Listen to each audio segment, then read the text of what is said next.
స్వాగతం సుస్వాగతం.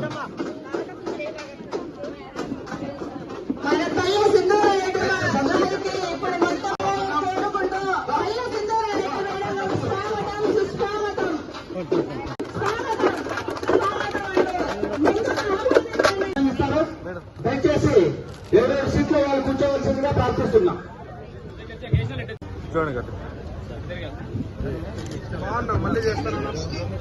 మరి అంతా మా అక్క వాళ్ళే ఉన్నారు.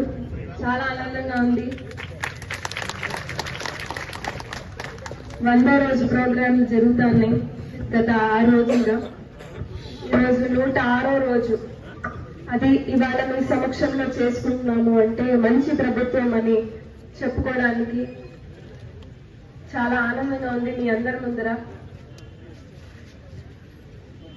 ప్రచారానికి వచ్చినప్పుడు ఇక్కడే మాట్లాడాము.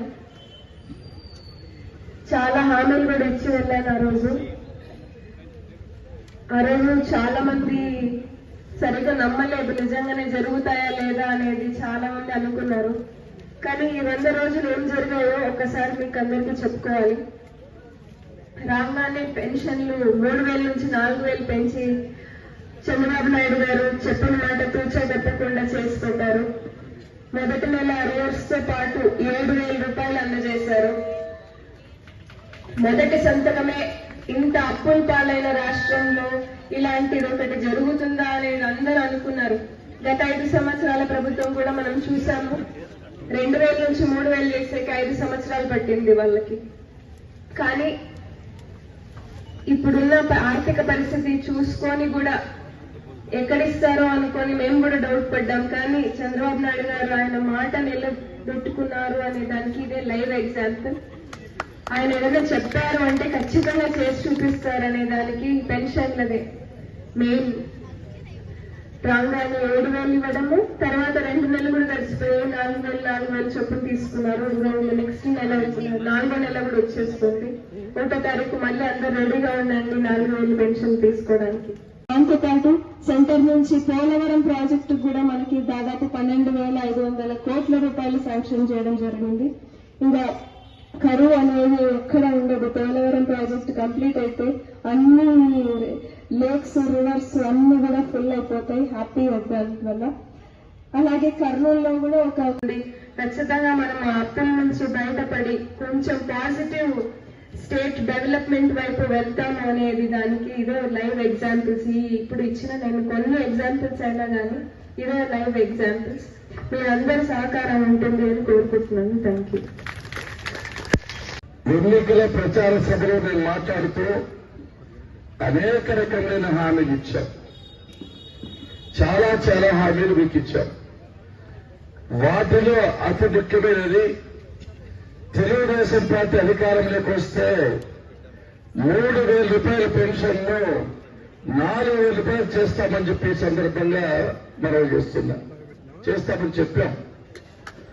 ఆ రోజులో చాలా మంది మా నాయకులు కూడా ఇదంతా అబద్ధము చేయలేరు, జగన్మోహన్ రెడ్డి 250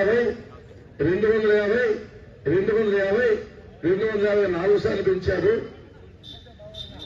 వాయిదాల పత్రం ఇచ్చారు, ఇలా చేత అవుతుందని చెప్పి చాలా మంది మన నాయకులు కూడా ఇది ఎన్నికల కోసం చెప్తున్నారు. ఇది ఎన్నికల మాట, ఓటు మాట అని చెప్పి చాలా మంది అనుకున్నారు. కానీ అధికారంలోకి వచ్చిన వెంటనే ఆర్థికంగా ఇబ్బంది ఉన్నప్పటికీ, రాష్ట్రంలో అనేక రకమైన బాధలు ఉన్నప్పటికీ 3,000 రూపాయల పెన్షన్ ను 4,000 చేసినామని చెప్పి సందర్భంగా మీకు మనం చేస్తున్నాం. వికలాంగులకైతే 3,000 పెన్షన్ ను 6,000 చేశాం. ఇంకా బాగలేకపోతే 10,000 చేశాం. మరీ బాగలేకపోతే 15,000 రూపాయల పెన్షన్ పెంచినామని చెప్పి సందర్భం గుర్తు చేస్తున్నాం. ఒక్కసారి ఆలోచన చేయండి. ఈ రాష్ట్రంలోని 60 లక్షల కుటుంబాలకు 60 లక్షల కుటుంబాలకు పొద్దు కులికే లోపల ఒకే రోజున 44,000 కోట్లు ఒకే రోజు పెంచు 4,400 కోట్లు ఒకే రోజు పెంచున్నామంటే ఇది చరిత్ర, ఇది రికార్డ్ అని చెప్పి సందర్భంగా మీకు గుర్తు చేస్తున్నా. చాలా మంది అనుకున్నారు వాలంటీర్ లేరు కదా ఈ పగాలు ఎట్టుకొస్తారు ఈ చేత ఏమవుతుంది. కానీ ఒకే రోజున 65 లక్షల కుటుంబాలకు 4,000 కోట్ల పెన్షన్లకు పొద్దు కునికేలో పిలుస్తున్నాము. ఈ Telugu Desam party, Janasena party, BJP party యొక్క కూటమి యొక్క ప్రత్యేకత అని చెప్పే సందర్భంగా మీకు గుర్తు చేస్తున్నాం. ఇన్ని పెన్షన్లు, ఇన్ని రాయితీలు ఎక్కడ లేవని చెప్పే సందర్భంగా మీకు గుర్తు చేస్తున్నాం. కాబట్టి ఆంధ్రప్రదేశ్ లో పుట్టడము, చంద్రబాబు నాయుడు ఇక్కడ ముఖ్యమంత్రిగా ఉండడము, అక్కడ నరేంద్ర మోడీ ప్రధానమంత్రి ఉండడము, పవన్ కళ్యాణ్ సహకారం చేయడము మనం జీవితంలో మరిచిపోలేని సంఘటనలు అని చెప్పే సందర్భంగా మీకు గుర్తు చేస్తున్నా. ఇకపోతే అన్నా క్యాంటీన్లు అందరం ఒక్కసారి స్వర్గీయ నందమూరి తారక రామారావు గారిని తలుచుకోవాలి. ఆ మహానుభావుడు ఎక్కడున్నాడో, ఆ యుగ పురుషుడు, అవతార పురుషుడు, ఆయన ఎవరు మర్చిపోకూడదు. కారణం ఏమంటే గతంలో పెద్ద భూస్వాములు మాత్రమే, ఈ చెన్నకేశ్వర లాంటి భూస్వాములు మాత్రమే తెల్లనందినోళ్ళు, మనమంతా సంగడి తినోళ్ళం. స్వర్గీయ నందమూరి తారక రామారావు వచ్చిన తర్వాత రాష్ట్రంలోని 5 కోట్ల మంది జనాలు ఈరోజు తెల్లన్న ముఖం చూస్తున్నాం. కారణం ఆ మహానుభావుడు దూరంగా ఆలోచన చేసి 2 రూపాయలకే కేజీ బియ్యం ప్రవేశపెట్టాడని చెప్పి సందర్భంగా మేము గుర్తు చేస్తున్నాం.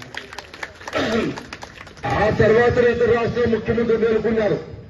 సంక్షేమ కార్యక్రమాలు చేయాలనే ఆలోచన వాటికి శ్రీకారం చుట్టింది, నాంది పలికింది స్వర్గీయ నందమూరి తారక రామారావు గారు. అనేక సంస్కరణలు, ఇల్లు కట్టడం, బట్టలు ఇవ్వడం, పెన్షన్లు ఇవ్వడం, ఇవన్నీ ఆ మహానుభావుడు అందరికీ నేర్పించాడు. ఆయన గారు రాకనుంటే భారతదేశంలో ఈ పథకాలు ఉండేటో కాదని చెప్పే సందర్భంగా మేము గుర్తు చేస్తున్నాం. ఇకపోతే చంద్రబాబు నాయుడు గారికి ఆలోచన వచ్చింది. చాలా మంది పేదలు ఉన్నారు. ఎంఆర్ఓ ఆఫీస్కి వస్తారు, ఎండో ఆఫీస్కి వస్తారు, పోలీస్ స్టేషన్కి వస్తారు, కోర్టులకు వస్తారు. అన్నం 70 ఉంటుంది, పెద్ద ఓట్ల పెద్ద 150 ఉంటుంది, 250 ఓట్లు కూడా ఉన్నాయి. మీ ఆకలి తీర్చాలని మంచి సంకల్పంతో 5 రూపాయలకే శుభ్రమైన, శుచికరమైన మంచి భోజనం పెట్టాలని చెప్పి నిర్ణయం తీసుకొని అన్నా క్యాంటీన్లు ప్రారంభించడామని చెప్పి సందర్భంగా మీకు గుర్తు చేస్తున్నా. కడుపు నిండుకు మీరు అన్నం తింటే చంద్రబాబు నాయుడు గారికి చాలా ఇష్టం. అదే కడుపు నిండుకు మీరు అన్నం తింటే జగన్మోహన్ రెడ్డి గారికి కడుపు మంట వచ్చి దాన్ని క్యాన్సల్ చేశామని చెప్పి సందర్భంగా మేము గుర్తు చేస్తున్నాం. 5 రూపాయలకి ఏమొస్తుంది తల్లి?